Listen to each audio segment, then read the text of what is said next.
Assalamualaikum warahmatullahi wabarakatuh. Perkenalkan, nama saya Andri Hermawan dari kelas R3O dengan NPM 2021 1450 1072. Di sini saya akan mempresentasikan tentang materi manusia, nilai moral dan hukum.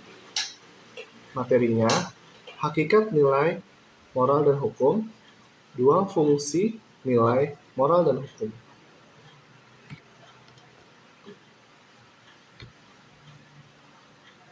Manusia, nilai moral dan hukum. Kehidupan manusia tidak dapat dipisahkan dengan nilai moral dan hukum.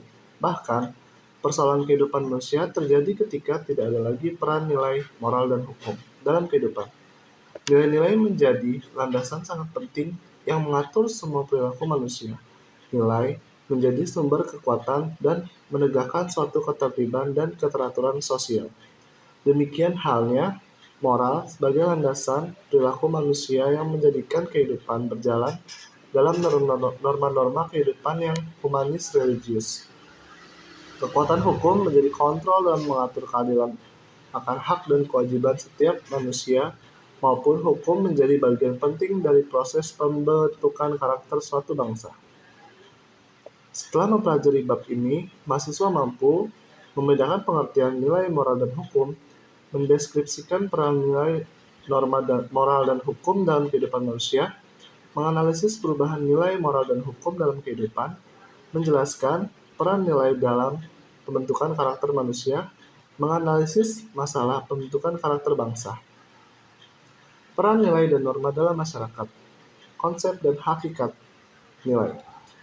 Perilaku manusia terkait dengan nilai, bahkan nilai menjadi aspek penting yang dibutuhkan oleh manusia. Menurut Robert M.Z. Lawang, nilai adalah gambaran mengenai apa yang diinginkan, yang pantas, yang berharga, yang mempengaruhi perilaku sosial dari orang yang memiliki nilai itu, perilaku sosial dari orang yang memiliki nilai itu.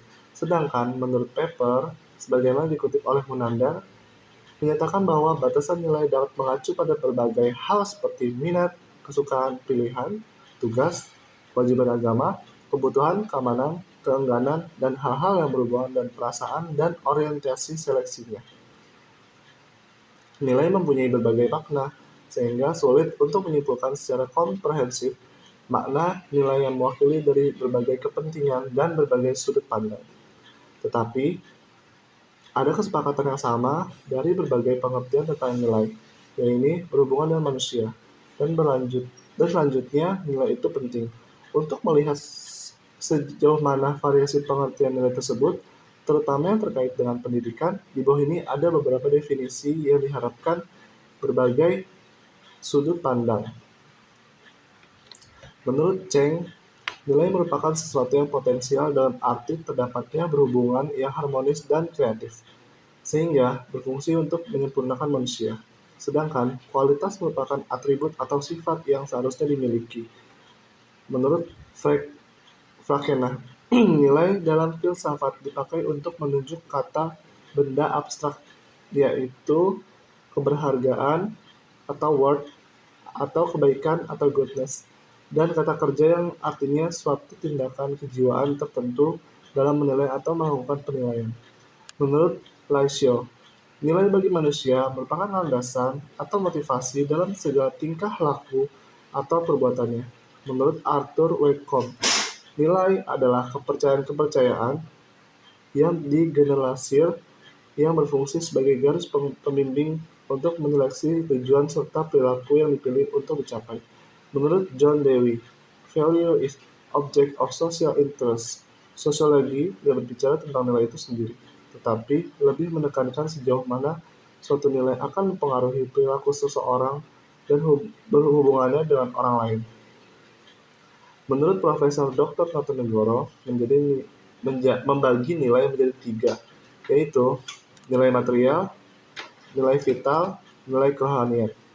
Nilai kerohanian ini juga dibedakan atas 4 macam, yaitu nilai kebenaran yang bersumber pada unsur akal, nilai keindahan yang bersumber pada unsur rasa indah, nilai kebaikan atau nilai moral yang bersumber pada unsur kodrat manusia, nilai religius yang merupakan nilai ketuhanan kerohanian yang tertinggi dan mutlak. Robert M. Williams memberikan perumusan yang jelas tentang adanya 4 buah kualitas tentang nilai-nilai, yaitu nilai mempunyai sebuah elemen konsepsi yang lebih mendalam. Nilai-nilai menyangkut atau penuh semacam pengertian yang dimiliki suatu aspek emosi. Nilai-nilai bukan merupakan tujuan konkret dari suatu tindakan. Nilai-nilai mempunyai unsur penting dan tidak dapat disepelekan bagi orang yang bersangkutan, dan pilihan merupakan prasyarat untuk mengambil suatu tindakan. Hierarki kualitas nilai. Nilai tidak mudah dipahami jika lepas dari konteksnya. Oleh karena itu, pemahaman yang tentang nilai bersifat simultan saja, tetapi tetap bisa dipahami secara holistik dan kontinu. Sebagaimana yang dijelaskan Frondizi, memberikan yang melakukan pemilihan terhadap kualitas sesuatu, yaitu kualitas primer, kualitas sekunder, kualitas tersier. Kualitas primer yaitu manusia memiliki akal, karsa, dan rasa. Kualitas sekunder yaitu manusia memiliki bentuk dan warna sehingga bisa diindra. Kualitas tersier yaitu manusia memiliki kejujuran, loyalitas, dedikasi, keberanian, dan sebagainya. Norma sosial. Menurut Robert M. Zilawang, norma diartikan patokan perilaku dalam suatu kelompok tertentu. Norma memungkinkan seseorang untuk menentukan terlebih dahulu bagaimana tindakannya itu akan dinilai oleh orang lain, dan norma itu merupakan kriteria bagi orang lain untuk mendukung atau menolak perilaku seseorang tersebut.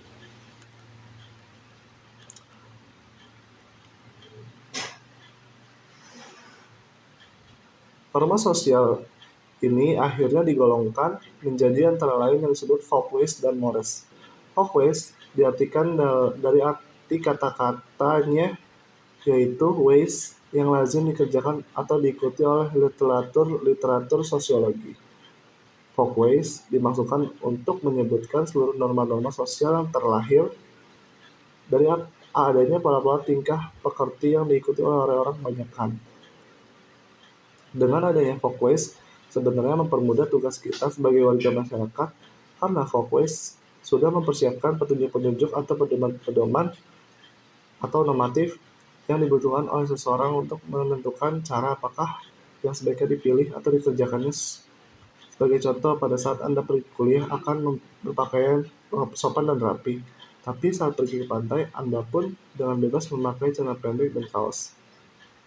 Penyimpangan terhadap Folkways tentu dapat terjadi pada masyarakat. Misalnya, untuk pergi kuliah tidak lagi berpakaian sopan dan rapi, tapi memakai kaos singlet dan bersarung, makan dengan tangan kiri, dan sebagainya. Sebagai sarana pengontrol dan penentu keadaan tertib sosial, Folkways pun memiliki sanksi-sanksi pada pelanggarnya. Sanksi-sanksi Folkways relatif tidak berat dan sifatnya tidak formil. Folkways biasanya berlaku pada orang di dalam batas-batas tertentu. Ancaman-ancaman terhadap sanksi pelanggaran Folkways pun hanya akan datang dari sekelompok orang-orang tertentu saja. Oleh karena itu, sanksi-sanksi informal yang mempertahankan Folkways seringkali tidak terbukti tidak efektif kalau ditujukan kepada orang-orang yang tidak menjadi warga penuh dari kelompok pendukung Folkways itu. Sebagai contoh, seorang anak kota berdandan menor di tengah-tengah desa, walaupun dipergunjingkan dengan debat oleh orang-orang desa, pasti tidak akan terasa sakit hati atau tersinggung. Mengapa hal itu bisa terjadi? Tidak lain karena si anak kota itu secara fisik memang betul berada di desa, namun secara mental dan sosial masih menjadi orang kota. Mores, dibandingkan dengan norma-norma Folkways yang biasanya dipandang kurang penting, maka Mores dipandang lebih esensial bagi terjaminnya kesejahteraan masyarakat. Oleh karena itu, Mores selalu dipertahankan dengan ancaman-ancaman saksi yang jauh lebih keras. Pelanggaran terhadap Mores selalu disesali dengan sangat, dan orang selalu berusaha dengan amat kerasnya agar tidak melanggar Mores. Mores sering dirumuskan di dalam bentuk yang negatif berupa larangan keras atau sebagai hal yang dianggap tabu, misalnya larangan perkawinan antara saudara yang masih berdarah dekat, larangan melakukan hubungan suami istri yang tidak terikat tali perkawinan atau perjinahan. Mores tidak hanya berupa larangan keras, tetapi juga mengatur hubungan khusus antara dua orang tertentu. Peran hukum dalam masyarakat. Pengertian hukum. Hukum merupakan aspek penting dalam kehidupan masyarakat. Hukum memiliki pengertian yang bermacam-macam tergantung dari tempat dan waktu di mana hukum tersebut berlaku. Oleh karena itu, pengertian hukum sangat beragam. Beberapa ahli mengemukakan pendapatnya tentang hukum sebagai berikut. Sunarsono, 2006, tanda kutip 2, 9394. A. Profesor Dr. Mukhtar Kusumaatmadja dan Dr. B. Arif Sidarta, SH, menyatakan bahwa hukum adalah perangkat kaidah-kaidah dan asas-asas yang mengatur kehidupan manusia dan masyarakat. Dr. E. Urech, SH, menyatakan bahwa hukum adalah kumpulan peraturan-peraturan, perintah dan larangan yang mengurus tata tertib suatu masyarakat dan karena itu harus ditaati oleh masyarakat. Menurut Simorangkir, SH, hukum adalah peraturan-peraturan yang bersifat memaksa yang dibuat oleh badan-badan resmi yang berwajib. Pelanggaran terhadap peraturan-peraturan tadi berakibat diambilnya tindakan.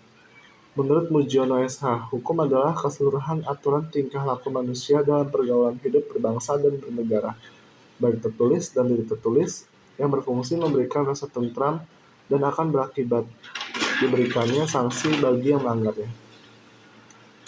Pengertian hukum dapat pula dikaji dari berbagai pendapat sebagaimana dikemukakan Surjono Sukanto sebagai berikut.